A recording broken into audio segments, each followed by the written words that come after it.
Hello दोस्तों, स्वागत है आपका एक बार फिर से वीएस एजुकेशनल प्लेस पर। इस वीडियो में हम पढ़ेंगे इकाई 2 जिसका नाम है गांधी की आधुनिक सभ्यता और वैकल्पिक आधुनिकता की अवधारणा। तो जो गांधी जी के आधुनिक विचार थे, उनके जो आधुनिक सभ्यता थी और उसके साथ ही वैकल्पिक आधुनिकता की अवधारणा, इस इकाई में हम पढ़ेंगे। इकाई 1 की वीडियो हमने ऑलरेडी अपलोड कर दी है चैनल पर, वो आप उसे भी जाकर देखिए, आपको प्लेलिस्ट में मिल जाएगी। इसमें हम पढ़ेंगे सबसे पहले गांधी का सभ्यता का विचार, ये पढ़ेंगे। उसके बाद आधुनिक सभ्यता और भारत की स्वतंत्रता का नुकसान। उसके बाद आधुनिकता के आलोचक के रूप में शिक्षा। ये 3 जो हैं हम टॉपिक पढ़ेंगे। इससे पहले हम थोड़ी प्रस्तावना देख लेते हैं ताकि हमें एक आइडिया हो जाए कि हम पढ़ने क्या वाले हैं। शुरू करते हैं। महात्मा गांधी एक जन नेता थे और उनकी मान्यताओं ने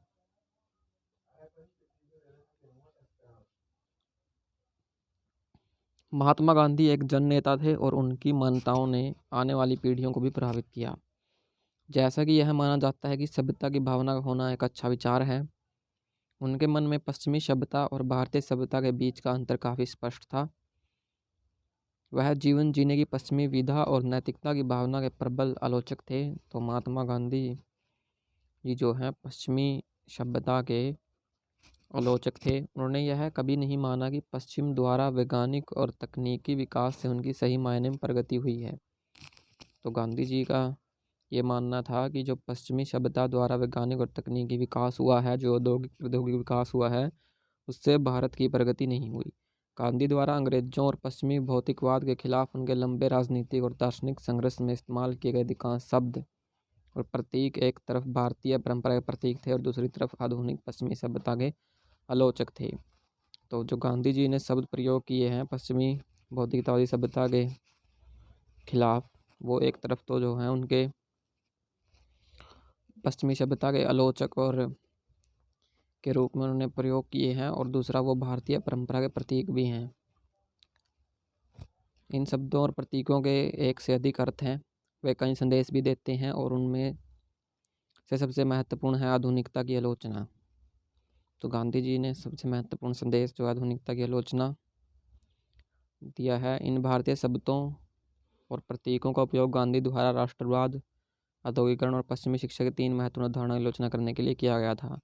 जो गांधी जी ने शब्द प्रयोग किए हैं वो जो है इन 3 शब्द राष्ट्रवाद, औद्योगिकरण और पश्चिमी शिक्षा, इन 3 अवधारणाओं को लेकर, इन 3 अवधारणाओं की आलोचना करने के लिए वो शब्द प्रयोग किए हैं, जो भारत की आधुनिकता का मूल आधार है। इससे यह पता चलता है कि गांधी ने आधुनिक सभ्यता को स्वीकार करने से इनकार कर दिया, जिससे उन्होंने पश्चिमी सभ्यता के रूप में निर्दिष्ट और वर्णित किया था। उन्हें निष्क्रिय रूप से भारतीय शब्दों, प्रतीकों, अवधारणाओं, परंपराओं, मूल्यों और दर्शन के आधार पर उनका विरोध किया। तो गांधी जी ने जो है सदैव ही पश्चिमी सभ्यता का विरोध किया। पश्चिमी सभ्यता के वो कट्टर आलोचक रहे हैं। उनका यह मानना था कि पश्चिमी सभ्यता से भारत की प्रगति नहीं हो सकती। अब चलते हैं हम गांधी का सभ्यता का विचार। इसमें हम ये देखें कि गांधी जी का सभ्यता को लेकर क्या विचार था। गांधी ने अपने विचारों और सभ्यता की अवधारणाओं, पश्चिमी सभ्यता की सकारात्मक और नकारात्मक विशेषताओं, आधुनिक सभ्यता और भारतीय और पश्चिमी सभ्यताओं के बीच तुलना के बारे में विशेष रूप से अपने भाषणों में बताया है। और 1909 में हिंद स्वराज में गुजराती भाषा में लंदन से दक्षिण अफ्रीका की वापसी यात्रा के दौरान लिखा। तो गांधी जी ने अपने भाषणों में बताया भारतीय और पश्चिमी सभ्यता के बीच क्या अंतर है, पश्चिमी सभ्यता की सकारात्मक और नकारात्मक विशेषताएं, और ये उन्होंने जो है 1909 में हिंद स्वराज में गुजराती भाषा में लंदन से दक्षिण अफ्रीका की वापसी यात्रा के दौरान लिखा है। यह दक्षिण अफ्रीका में गांधी द्वारा प्रकाशित साप्ताहिक इंडियन ओपिनियन के गुजराती संस्करण में उसी वर्ष 2 किस्तों में प्रकाशित हुआ। तो जो इनका भाषण था सभ्यता को लेकर, ये उस समय इंडियन ओपिनियन नाम का जो साप्ताहिक पत्र था उसमें ये प्रकाशित हुआ 2 किस्तों में, गुजराती संस्करण में, गुजराती भाषा में था। इसे 1910 में गुजराती में एक पुस्तिका के रूप में जारी किया गया। और 1910 में इसे एक पुस्तिका के रूप में जारी किया गया, जिसे ब्रिटिश अधिकारियों द्वारा देशद्रोही सामग्री होने के रूप में प्रतिबंधित कर दिया गया था। शाही अधिकारियों के इस कदम की परवाह न करते हुए गांधी ने बाद में हिंद स्वराज में व्यक्त विचारों को विकसित किया और उन्हें जीवन भर नए योगदानों से समृद्ध करते रहे। उनके विचार मुख्य रूप से घटनाओं पर उनकी प्रतिक्रिया और कई सामाजिक सुधारों और राजनीतिक आंदोलनों को प्रोत्साहन देने के उनके प्रयास से निकले हैं। जो गांधी जी के विचार हैं वो विशेष रूप से जो घटनाएं होती थी उस समय देश में, उन पर जो उनकी प्रतिक्रिया हुई और जो उन्होंने सामाजिक और राजनीतिक आंदोलनों को प्रोत्साहन दिया, उनके प्रयास से जो है उनके ये विचार निकले हैं। उनके विचारों में एकरूपता विद्यमान थी और गांधी के विचारों में है एकरूपता, एक नैतिक दृष्टिकोण जो खुद के लिए नहीं बल्कि अपने देशवासियों के लिए सक्रिय और रचनात्मक जीवन जीने की इच्छा उत्पन्न हुई थी। गांधी ने हिंसा को गैर भारतीय माना, इसे भारतीय सभ्यता के विपरीत माना और उन्हें हिंद स्वराज में अपनी राय स्पष्ट की। गांधी जो है अहिंसा परमो धर्म को जो है मानते थे, उन्होंने हिंसा को गैर भारतीय माना। भारतीय सभ्यता में हिंसा जो है नहीं है, उन्होंने ऐसा कहा और इस अपनी हिंसा को लेकर अपनी राय जो है हिंद स्वराज में स्पष्ट की है। एक अर्थ में हिंद स्वराज का उद्देश्य गांधीवाद के सत्याग्रह के साथ गांधी के शुरुआती प्रयोगों से उत्पन्न हिंसा के विकल्प के साथ अराजकतावादी और हिंसाग्रस्त भारतीय राष्ट्रवाद का सामना करना था। तो जो गांधी जी के शुरुआती सत्याग्रह थे उनमें विशेष रूप से हिंसाग्रस्त जो भारतीय राष्ट्रवाद है वो हिंसाग्रस्त था, तो उसका सामना करना था और उसे अहिंसा परमो धर्म की राह पर चलाना था। गांधी ने उल्लेख किया कि हिंद स्वराज यह दिखाने के लिए लिखा गया था कि उनके देशवासी हिंसा की आत्मघाती नीति का पालन कर रहे थे और अगर वे अपनी गौरवशाली सभ्यता की ओर लौटते हैं तो या तो इसे अंग्रेज बाद में अपनाकर भारतीय बन जाएंगे या भारत का शासन करने में रुचि खो देंगे। तो गांधी ने जो है हिंद स्वराज को लिखने का उद्देश्य स्पष्ट किया है। उन्होंने कहा है कि उनके देशवासी जो भारतीय है वो हिंसा की आत्मघाती नीति का पालन कर रहे हैं। अगर वो हिंसा की इस नीति को छोड़ दें और अपने प्राचीन गौरवशाली सभ्यता की ओर लौटे तो या तो अंग्रेज भारतीय बन जाएंगे या भारत पर शासन करने में रुचि खो देंगे। इसके अलावा हिंद स्वराज में गांधी ने भारतीय समाज की आध्यात्मिक नैतिक श्रेष्ठता और यूरोपीय राज्यों की हिंसक राजनीतिक रूप से भ्रष्ट प्रकृति के बीच के द्वंद्व को चित्रित किया है। तो गांधी जी ने भारतीय समाज की आध्यात्मिकता, नैतिक श्रेष्ठता और जो यूरोपीय राज्यों में हिंसक और राजनीतिक रूप से भ्रष्ट प्रकृति के बीच जो है उन्हें अंतर बताया है। पश्चिमी सत्ता के वास्तविक बल की निंदा करते हुए गांधी ने आतंकवादी राष्ट्रवादियों से खुद को दूर कर लिया क्योंकि उन्होंने हिंसा का समर्थन किया, जिससे उन्होंने आत्मघाती रणनीति माना क्योंकि यह सत्ताधारी अधिकारियों द्वारा संगठित हिंसा को भड़काएगा। हिंद स्वराज भौतिक शक्ति पर आधारित पश्चिमी सभ्यता पर एक विस्तृत टिप्पणी थी। हिंद स्वराज में उन्होंने पश्चिमी सभ्यता के हर पहलू पर हमला किया ताकि यह साबित किया जा सके कि यह कितना भयंकर और कितना हानिकारक था। इस पाठ में गांधी ने आधुनिक सभ्यता के विकल्प के तौर पर कई गतिविधियों के बारे में बताया है जिसका पालन करके भारतीय इस विकल्प को वास्तविकता बना सकते हैं। गांधी ने आधुनिक सभ्यता और पश्चिमी सभ्यता को एक समान माना क्योंकि पश्चिम सभी प्रकार की आधुनिकता का उद्गम स्थल था। उन्होंने वास्तव में जिसकी आलोचना की वह पश्चिमी सभ्यता का एक विशेष रूप था जो प्रभुता और औद्योगिक क्रांति के साथ उभरा। गांधी के अनुसार आधुनिक पश्चिमी सभ्यता में लालच, आक्रामकता, उपनिवेशवाद, साम्राज्यवाद, युद्ध तकनीक, असमानता, शोषण, गरीबी, अपव्यय और विलासिता, शारीरिक सुख, अपरिग्रह, व्यक्तिवाद और अश्लीलता, नैतिकता, वैधता और व्यवसायिक शिक्षा, अलगाव इत्यादि जैसी कई नकारात्मक तथ्य शामिल हैं। तो गांधी जी ने आधुनिकता को जो है पश्चिमी सभ्यता का प्रतीक माना है या पश्चिमी सभ्यता को आधुनिकता का प्रतीक माना है। उनके अनुसार ये दोनों एक ही चीज़ हैं और इसमें कौन कौन सी बुराइयां हैं वो जैसे आक्रामकता, उपनिवेशवाद, साम्राज्यवाद, शोषण, गरीबी, अपव्यय, विलासिता, ये सभी प्रकार की बुराइयां जो है आधुनिक सभ्यता से या पश्चिमी सभ्यता से उभरी हैं। गांधी ने इन सब की आलोचना की है। आधुनिक मानव जीवन के सामाजिक, आर्थिक, राजनीतिक और नैतिक पहलुओं पर इन तथ्यों के बारे में विस्तार से जानने और उनके प्रभाव की व्याख्या करने से पहले गांधी की पश्चिमी सभ्यता की समग्र आलोचना जो उनके व्यापक कार्यों में बिखरी हुई है, यह जानना जरूरी है कि गांधी के भारतीय सभ्यता और पश्चिमी सभ्यता के बारे में क्या विचार थे। गांधी के अनुसार सभ्यता आचरण की वह विधा है जो मनुष्य को कर्तव्य पथ की ओर अग्रसर करती है। सभ्यता जो आचरण की वह विधा है जो मनुष्य को कर्तव्य पथ की ओर अग्रसर करती है। तो गांधी जी ने यहाँ पर बड़ी अच्छी सभ्यता की परिभाषा दी है कि सभ्यता आचरण की वह विधा है जो मनुष्य को कर्तव्य पथ की ओर अग्रसर करती है। कर्तव्य का प्रदर्शन और नैतिकता का पालन परिवर्तनीय शब्द है। नैतिकता का पालन करना हमारे दिमाग और हमारे जुनून पर महारत हासिल करना है। ऐसा करते हुए हम खुद को जान सकते हैं। हिंद स्वराज में सभ्यता नामक अध्याय में गांधी ने आधुनिक सभ्यता पर अपने विचारों के बारे में विस्तार से लिखा है। उन्होंने विस्तार से बताया कि सभ्यता शब्द से किस स्थिति का वर्णन किया जाता है। वह लिखते हैं, इसका असली परीक्षण इस तथ्य में निहित है कि इसमें रहने वाले लोगों के जीवन का उद्देश्य जन कल्याण होता है। इसका असली परीक्षण इस तथ्य में निहित है कि इसमें रहने वाले लोगों के जीवन का उद्देश्य जन कल्याण होता है। यूरोप के लोग आज 100 साल पहले की तुलना में बेहतर निर्मित घरों में रहते हैं। यह सभ्यता का प्रतीक माना जाता है और यह भौतिक खुशी को बढ़ावा देने का भी एक जरिया है। पहले वे जानवरों के खाल पहनते थे और भाले को अपने हथियार के रूप में इस्तेमाल करते थे। अब वे लंबे पतलून पहनते हैं, अपने शरीर को सुशोभित करने के लिए विभिन्न प्रकार के कपड़े पहनते हैं और भाले के बजाय वे अपने साथ 5 या अधिक बोर वाले रिवॉल्वर लेकर चलते हैं। अगर किसी देश के लोग जिन्हें बहुत अधिक कपड़े पहनने की आदत नहीं है और वे यूरोपीय पहनावा अपनाते हैं तो माना जाता है कि वे हैवानियत हैवानियत से बाहर हो गए हैं, सभ्य हो गए हैं। पहले यूरोप में लोग खुद से अपने खेत जोतते थे। अब एक आदमी भाप इंजन के माध्यम से बहुत ज़्यादा खेतों की जुताई करके अत्यधिक धन अर्जित कर सकता है। यही सभ्यता की निशानी है। पहले केवल कुछ लोग ही अच्छी पुस्तकें लिखते थे, अब कोई भी कुछ भी लिखता है और उसे जो पसंद हो छपवा कर लोगों के दिमाग में जहर घोलता है। पहले लोग ट्रेन के डब्बों में यात्रा करते थे, अब वे प्रतिदिन 400 मील या उससे भी ज़्यादा की दर से ट्रेनों या हवा के माध्यम से उड़ते हैं। इसे सभ्यता की प्रगति माना जाता है।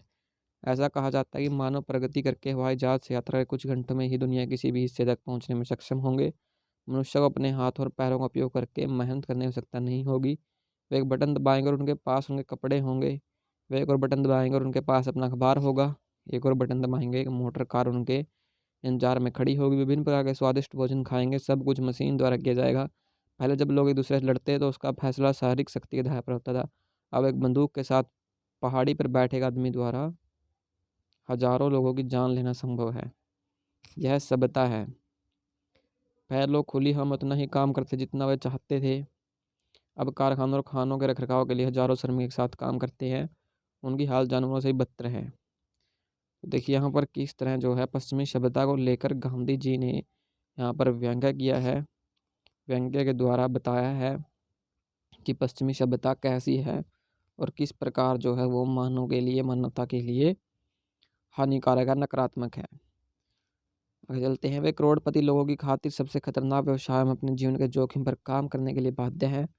पहले लोगों को शारीरिक ताकत के बल पर गुलाम बनाया जाता था। अब वे पैसे के प्रलोभन और उन विलासिता की वस्तुओं के गुलाम बन गए हैं जिन्हें पैसा खरीद सकता है। अब ऐसी बीमारियां हैं जिनके बारे में लोगों ने कभी सपने में भी नहीं सोचा था और डॉक्टरों की पूरी फौज उनके इलाज का पता लगाने में लगी हुई है और इसलिए अस्पतालों की संख्या में वृद्धि हो रही है। यह सभ्यता की परीक्षा है। पहले संदेश भेजने के लिए विशेष दूतों की आवश्यकता होती थी और पत्र भेजने में बहुत खर्च होता था। आज कोई भी अपने साथियों को पैसा खर्च करके पत्र के माध्यम से गाली गलौज कर सकता है और ये भी सच है कि इसी कीमत पर कोई धन्यवाद और शुभकामना भी भेज सकता है। पहले लोग घर में बनी रोटी और सब्जियों से 2 या 3 बार भोजन करते थे।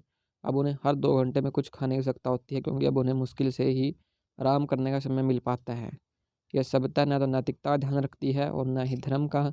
यह सभ्यता भौतिक सुख सुविधा में वृद्धि करना चाहती है और ऐसा करने में भी यह बुरी तरह से विफल हुई है। यह सभ्यता धार्मिक है और इसने यूरोप के लोगों पर ऐसी पकड़ बना ली है कि उसका पालन करने वाले आधे पागल प्रतीत होते हैं। यह सभ्यता ऐसी है कि बस धैर्य रखना और यह स्वयं ही नष्ट हो जाएगा। मोहम्मद की शिक्षा अनुसार इसे शैतानी सभ्यता माना जाएगा। हिंदू धर्म इसे काला युग कहता है।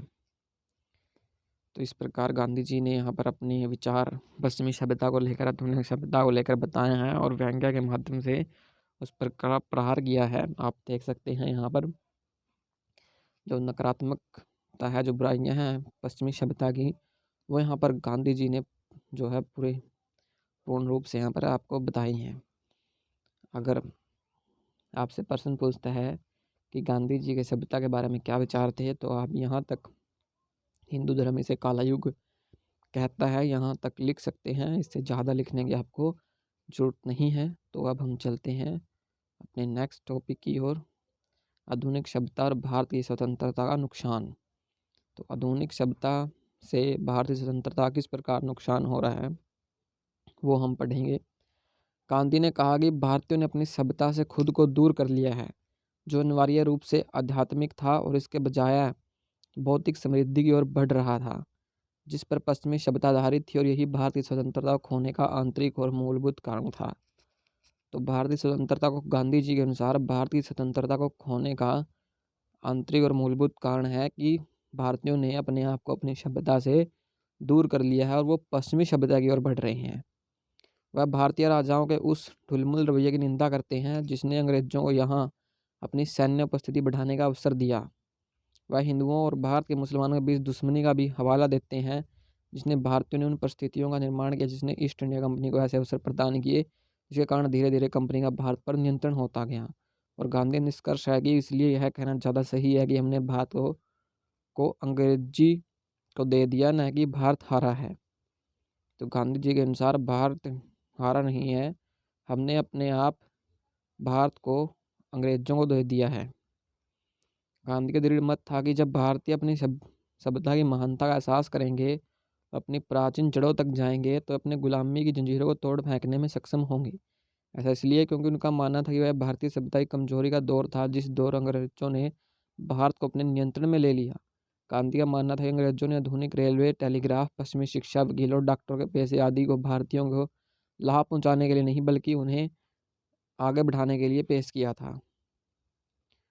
तो इस तरह आधुनिक सभ्यता से जो है भारतीय स्वतंत्रता को नुकसान हुआ। औद्योगिकरण, मशीनीकरण की आलोचना, ये हम नहीं पढ़ रहे, हम आगे चलते हैं। ये हम पढ़ेंगे आधुनिकता के आलोचक के रूप में शिक्षा। भारत में आधुनिकता की शुरुआत के लिए बुनियादी शिक्षा यकीनन सबसे महत्वपूर्ण क्षेत्र था। यह औपनिवेशिक हुक्मरानों द्वारा डिजाइन किया गया था।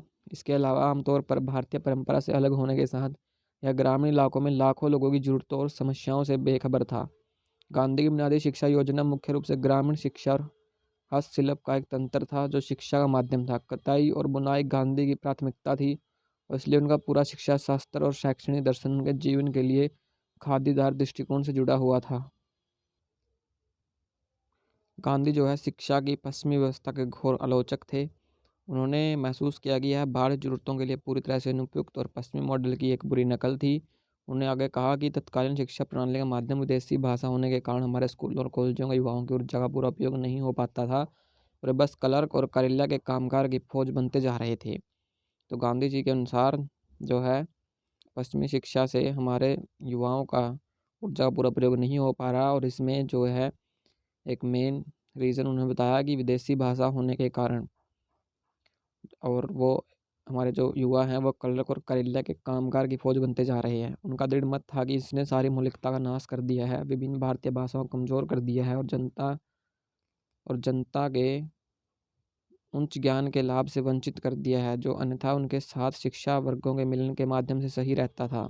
इस शिक्षा प्रणाली ने शिक्षित भारत और आम जनता के बीच कहीं एक खाई पैदा की है। इसने मस्तिष्क तेज किया, लेकिन धर्म पर आधारित शिक्षा और स्थलीय प्रशिक्षण दूर कर दिया है। उन्होंने आरोप लगाया कि इस प्रणाली ने कृषि प्रशिक्षण की सबसे बड़ी जरूरत को उपेक्षित कर दिया है। गांधी ने शिक्षित भारतीयों के लिए काफ़ी कठोर रूप में आवाज़ उठाई होती, क्योंकि उसने उन्हें शैक्षणिक और प्रशिक्षण के मूल्यों को बनाया था। उन्होंने बताया था कि वह प्रचलन में शिक्षा प्रणाली के पीड़ित होने के कारण अपनी मातृभूमि के प्रति गद्दार थे। यह एक रोचक तथ्य है कि ब्रिटिश शासन के विरोध के बावजूद अधिकांश राष्ट्रवादियों ने ब्रिटिश शासन को अस्वीकार नहीं किया। उसी दौरान अधिकांश अन्य राष्ट्रवादियों ने शिक्षा की ब्रिटिश प्रणाली को सिरे से खारिज नहीं किया, क्योंकि वे इसे एक ऐसे साधन के रूप में देखते थे जिसके द्वारा भारत भौतिक रूप से उन्नत राष्ट्र बन सकता था। हालांकि गांधी की अपने राजनीतिक जीवन की शुरुआत से ही अलग सोच थी। वह शिक्षा को स्वावलंबी बनाना चाहते थे और बच्चों शरीर के साथ साथ दिमाग को प्रशिक्षित करना चाहते थे, और विदेशी धागों और कपड़ों का पूर्ण बहिष्कार चाहते थे। इस प्रकार बच्चे आत्मनिर्भर और स्वतंत्र हो जाएंगे। तो इस प्रकार हम सारांश पर आ चुके हैं, और आपकी इकाई 2 जो है वो पूर्ण हो चुकी है। अगर आपको वीडियो पसंद आए तो लाइक कीजिए, चैनल सब्सक्राइब कीजिए। ऐसे स्टडी से रिलेटेड वीडियो पाने के लिए बेल आइकन प्रेस कर लीजिए। मिलते हैं नेक्स्ट वीडियो में नेक्स्ट इकाई के साथ। तब तक के लिए जय हिंद।